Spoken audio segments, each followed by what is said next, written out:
The Galactic Council gathered in the vast chamber, a room where the weight of countless civilizations and centuries of history pressed heavily upon its stone walls. The council was comprised of beings from all corners of the universe, each with their own long-standing ambitions and empires. Their minds were sharp, their senses heightened by years of rule.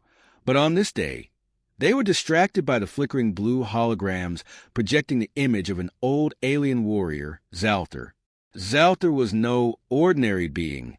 Ancient and battle-hardened, his furrowed brow and scarred face told a story of countless wars fought and won. Once, he had been a renowned general in the Ref warband, a race of powerful nomadic warriors. Now, he was the last of his kind, but his wisdom still held weight, even in a galaxy filled with powerful empires. He had come to warn the Council about a threat they had scarcely considered, a species so dangerous that it had the potential to unravel all their plans. Earth. Xaithar's voice echoed through the chamber, rasping as though it had weathered years of speaking in battles. I have fought on many worlds, bled on many soils, but I have never faced a foe like the humans. They are not like the soft creatures you have conquered. I urge you, do not underestimate them. The council members exchanged uneasy glances. A few scoffed quietly, shaking their heads. To them, Earth was a small, insignificant planet, untouched by the wars that had ravaged the stars. Their interest in it was tactical at best. The resources, the strategic location, and above all, the simplicity of its defense. They had dealt with more advanced civilizations, far more dangerous species, and their fleets were unmatched. Xaithar, your age is showing, boomed Karath, a towering being of translucent skin and elongated limbs. His tone was dismissive, and his blue eyes narrowed in skepticism. The humans may have survived a few skirmishes, but they are hardly a threat to the might of the Galactic Empire. We are here to expand, not to fear the inhabitants of a backwater world. Xaithar did not flinch. He had seen far worse than Karatha's contempt. You do not understand, he said, his voice grave. The humans are not what you think. They have survived countless predators, both natural and monstrous, on their own world. And worse, they have the ability to awaken something far darker, far more deadly than any of us can comprehend. The room fell silent. The council members regarded each other with raised brows and silent murmurs. You speak of predators, said Velser, the council's chief strategist, his voice full of condescension. Are we to believe that primitive humans possess some kind of beast they can control? We are the most advanced species in the galaxy. If they possess beasts, they will be little more than an inconvenience. Xaithar's eyes narrowed, the gravity of the situation settling in his mind. These are not beasts, not like any you've encountered before. These creatures are bound to the earth, bred from its most hostile environments. When pushed, the humans can call upon them. Control them as you would a weapon. A murmur of disbelief rippled through the council. Karath leaned forward, his gaze piercing, yet unconvinced. And you think these creatures, whatever they are, can stand against us? You've become a relic of an age past, Xaithar. Your warnings carry no weight here. Xaithar's voice grew colder. The Earth's predators are not mere animals. They are primal forces, forged by nature itself. Creatures that live in the shadows under the earth, beneath the ice and stone. And when the humans call them, they respond. This planet is a death world, but it is the humans who have learned to survive and thrive in it. You underestimate them at your peril. The old warrior's words rang in the chamber like a thunderclap. He could see it now, the council's arrogance. They saw a planet ripe for conquest, an easy target. They did not know what Earth truly was, and worse, they were too proud to care. Velser, ever the tactician, finally spoke, though his voice was tinged with doubt. You suggest that we leave Earth alone? That we allow this primitive species to continue its existence? His lips curled in disdain, as though the notion of respecting a lesser species was beneath him. Xaithar did not hesitate. If you attack Earth, If you provoke the humans, they will unleash their predators. And no fleet, no weapon, no technology you have will save you. You will all be slaughtered, one by one, and the galaxy will witness your downfall. The chamber was eerily quiet.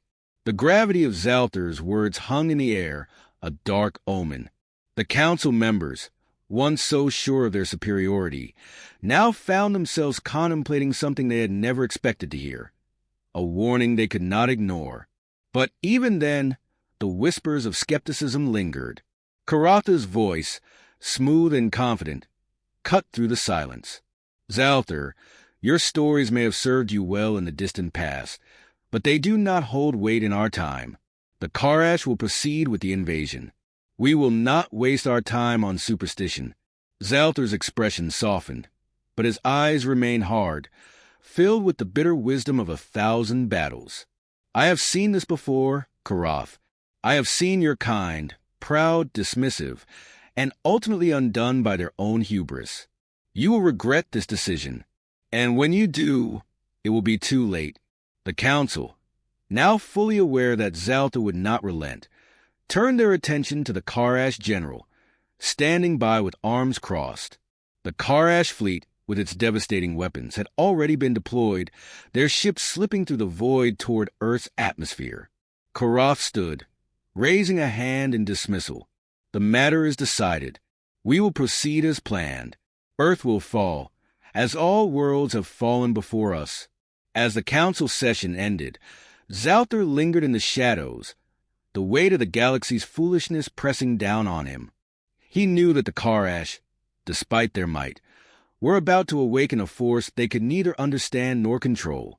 And soon, the galaxy would learn that underestimating Earth's predators was the greatest mistake they would ever make.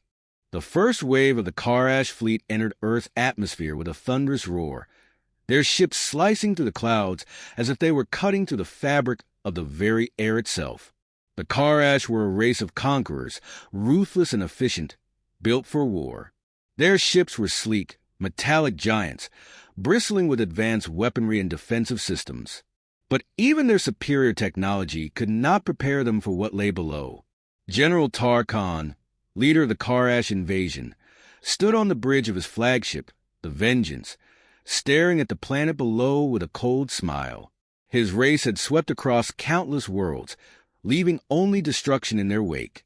Earth, with its primitive societies and backward technology, seemed an easy target, a stepping stone to further glory for the Karash Empire. The humans will fall without a fight, Tarkhan muttered, his voice low and filled with contempt. A species that cannot even defend itself from its own predators. They will be easy prey. His second-in-command, Commander Carr, stood at attention beside him. The planetary defenses are minimal, General. Our forces are more than capable of neutralizing any resistance. Tarkhan's smile widened. Good. Begin the landing.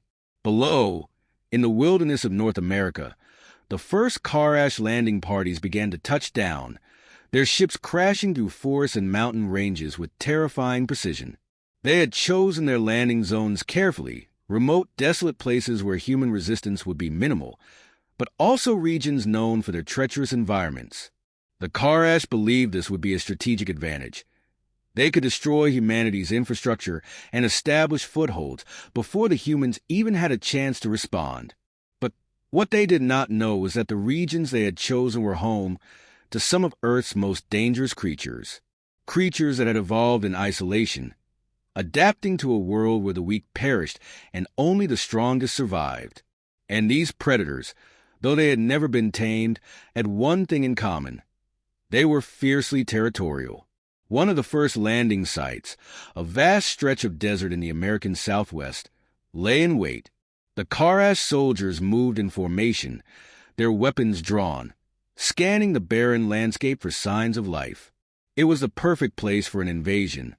Open terrain, little cover, and an environment inhospitable to most forms of life. Yet as the Karash set up their command posts, the ground beneath them trembled. General Tarkhan's communicator buzzed, a low hum that pierced through the stillness of his ship's command center. "What is it?" he barked, irritation creeping into his voice. "General," came the voice of one of his commanders, a deep fear evident in his tone. "There's something in the sand. It's moving toward us." Tarkhan's patience thinned. "What nonsense is this? It's just some animal. Bring it down." But the commander's voice quivered. "No, sir. This creature, it's too large. It's tearing through the sand like a force of nature. The transmission cut off abruptly, followed by the sound of blaster fire and screams. The general's eyes widened in realization. A low rumble vibrated through the deck beneath his feet as a massive creature, an enormous sandworm, erupted from the earth. Its body was an undulating mass of scales and muscle, its jaws lined with rows of jagged teeth large enough to swallow a Karash ship whole. The worm's eyes were hidden deep beneath the surface, but its sense of vibration and sound was honed to perfection. It lunged at the invaders with terrifying speed, devouring the Karash soldiers in a single, chaotic swipe. "Withdraw! Retreat!" Tarkhan barked into his communicator, his calm demeanor cracking for the first time. But it was too late. The sandworm was already devouring everything in its path, sending shockwaves through the Karash forces. Meanwhile, back in the forests of the Pacific Northwest, another battle was unfolding. The Karash had underestimated the dense, mist-covered terrain and the creatures that called it home. As the invaders advanced through the thick forest, their ship's hulls scraping against the towering pines, something stirred in the shadows. At first, it was a soft, almost imperceptible sound, a rustling among the trees. Then came the screams. A massive creature, fur-covered and powerful, leapt from the shadows. It moved with the kind of brutal efficiency that only a predator born in the wilderness could possess. Its massive claws raked across the Karash soldiers, disemboweling them with a single swipe. The Karash were armed with the most advanced technology in the galaxy, but they were no match for the ferocity of a creature that had learned to survive in the harshest of conditions. The Bigfoot, as the humans called it, was not alone. Its kind, hidden deep in the forest, rose to defend their land. These creatures had no interest in the war between invaders and humans. They were simply defending their territory from outsiders. Anything that did not belong. As the Karash scrambled to regroup, firing their weapons in all directions, they realized too late that they were not facing merely animals. They were facing predators that had learned to fight back, creatures that had evolved to dominate their environment. Tarkhan's warship was silent as he surveyed the carnage on Earth's surface through the digital feed. What had been a smooth, calculated invasion was now unraveling in chaos. His fleet, designed to crush planets, was faltering against a world that had its own weapons, predators far more dangerous than the Karash had imagined. Tarkhan clenched his fist, his expression hardening. "We will not fail," he muttered. "We will fight, and we will win." But deep inside, even the hardened general knew that Earth was not the easy conquest they had assumed. The planet had been underestimated. Its true power had been unleashed, and the Karash were about to learn the cost of underestimating humanity's predators. The Galactic Council convened in the massive, darkened chamber, a space that had witnessed the decisions of countless worlds and races. The walls were lined with shimmering metallic panels, inscribed with the records of past conquests and the treaties of intergalactic diplomacy. At the center, the Council's representatives sat in a circle, their forms and voices projected across the room from their distant home worlds. The Council had ruled with an iron fist for millennia, shaping the galaxy to their will. But today, their unity was in jeopardy. At the head of the table, a towering figure leaned forward, Archon Kryle, the supreme leader of the Council. His face, a mask of stone, betrayed nothing of the fury that had been building within him since the first reports of failure came in. The Karash invasion of Earth had been meant to be a statement, an example of their might. Yet, it was collapsing into a spectacle of chaos and defeat. "What is this madness?" KRL's voice boomed across the chamber. "The Karash, the most feared conquerors in the galaxy, are being driven back by primitive creatures. What is happening on Earth? General Tarkhan's image flickered on the central holographic screen. His expression one of frustration, mixed with traces of disbelief. Archon KRYL, I assure you, the invasion will be successful. We were simply caught off guard by unforeseen wildlife. The sandworm attacks were a surprise, but we've adapted. We've fortified our positions. The predators will be contained. Wildlife. The voice of Hector, the head of the Xaithar Dominion, rasped from across the room. His species, insectoid and mechanical in appearance, clicked its mandibles in disbelief. Do you understand what you are saying, Tarkhan? The Karash are renowned for wiping out entire civilizations. But you speak of losing to wildlife. Are you a soldier of honor or merely a fool? Tarkhan's jaw tightened. I said, the situation is under control. We are regrouping and... You are losing, Hector interrupted, his voice rising in a chorus of angry clicks. Your forces are in retreat. The Karash are not some backward race. They are warriors, and you, Tarkhan, are showing them weakness. Tarkhan seethed, but the weight of Hector's words hung heavily in the air. He could feel the tension in the chamber, the shift of power in the council's eyes. The Karash were not immune to failure, but they were proud, and their pride had driven them to this shame. The notion that Earth, a planet they had deemed beneath their notice, had been able to push them back was unbearable. I demand reinforcements. Tarkhan finally snapped. This will be resolved, I swear it. The council members exchanged murmurs, a collective undercurrent of uncertainty spreading. Archon KRYL sat back in his chair, his sharp eyes scanning the room. His voice was low and cold when he spoke again. You asked for reinforcements, but it is not a question of numbers, Tarkhan. It is a question of strategy. The Earth's inhabitants have something we did not account for, something no intelligence in the galaxy foresaw. Their planet's creatures, their environment, are unlike anything we have encountered. Exactly. Tarkhan nearly barked, his frustration bubbling to the surface. And the humans are surviving, if not thriving. They are adapting faster than we imagined. KRYL raised a hand, silencing the room. His eyes were sharp as a blade. So, you admit that the humans are a more dangerous species than you believed? Tarkhan hesitated, a flicker of doubt crossing his face. I cannot say, but the Karash are not known to retreat. We have the power to finish this. The humans are not a threat. You are the threat now, Tarkhan, KRYL stated flatly, leaning forward. We all believed the Karash would end this quickly. Now, you stand on the brink of failure, and this failure will have consequences. The council fell silent, and for a moment, Tarkhan felt the weight of their collective judgment pressing on him. His pride, his very identity, was crumbling under the harsh gaze of the Galactic Council. The defeat was not just his, but the Karash's, and it threatened to ruin the carefully constructed image of invincibility they had cultivated for millennia. We can still fix this, Tarkhan growled, but his voice lacked its former conviction. I'll lead another assault, more troops, more firepower. This time, we'll take the fight directly to the humans. No, KRYL said, his voice cold as space itself. It is not just about soldiers, Tarkhan. It is about understanding what we are up against. Earth is not like other planets you've conquered. The humans, though primitive in their technologies, are survivors.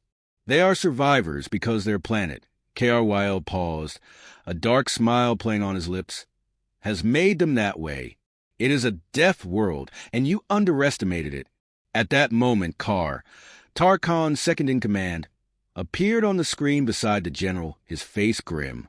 General, we've lost another sector. The predators, they keep coming. They're not just animals. The humans are using them. They've adapted to the terrain in ways we didn't predict. We need reinforcements, or we will lose the entire planet. KRYL's gaze shifted to Carr, his eyes narrowing.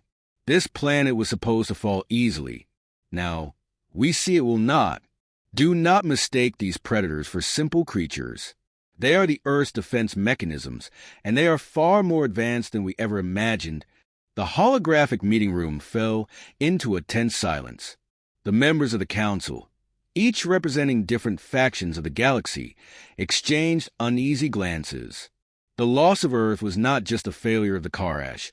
It was a failure of the council's arrogance, a failure of their belief that they could simply dominate anything they chose. Archon Kryl stood, his face stern and unreadable. Tarkhan, your failure is the first step towards something much worse.